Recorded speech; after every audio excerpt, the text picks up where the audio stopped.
Hi friends, welcome to Sailaja all in one channel. Friends, ఈరోజు మనము fruit salad ఈజీగా ఎలా చేసుకోవాలో చూద్దాము.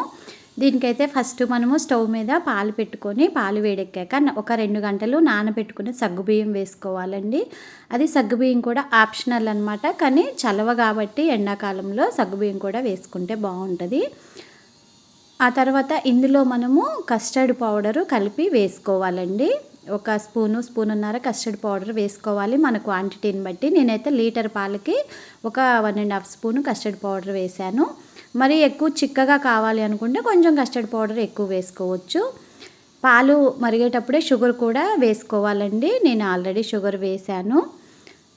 ఆ తర్వాత మన టేస్ట్కి సరిపోను షుగర్ వేసుకోవాలి. స్వీట్ ఎక్కువ తినేవాళ్ళు ఎక్కువ, తక్కువ తినేవాళ్ళు తక్కువ వేసుకోవచ్చు. ఇలా కస్టర్డ్ పౌడర్ వేసుకొని దీనిని ఇది కొంచెం మసిలే వరకు మసలనివ్వాలండి. మనకి మెయిన్ కస్టర్డ్ పౌడర్ అనేది చిక్కదనం కోసం, ఇంకా కొంచెం ఫ్లేవర్ కోసం అనమాట.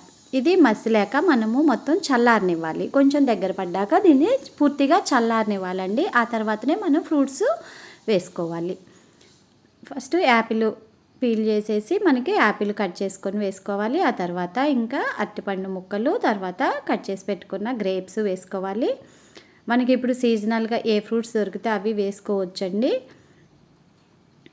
తర్వాత దానిమ్మ గింజలు కూడా వేసుకొని సబ్జా గింజలు నానబెట్టుకున్న సబ్జా గింజలు కూడా వేసుకోవాలి.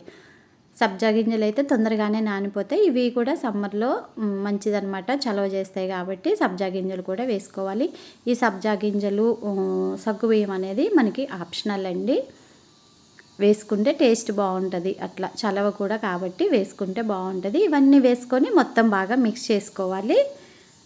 ఇలా మిక్స్ చేసుకొని ఫ్రిడ్జ్లో పెట్టుకొని 1 గంట 2 గంటల వరకు కూల్ అయ్యాక తింటేనే బాగుంటుందండి. కూల్ లేకపోతే మళ్ళీ మనకి అంత టేస్ట్ అనిపించదు.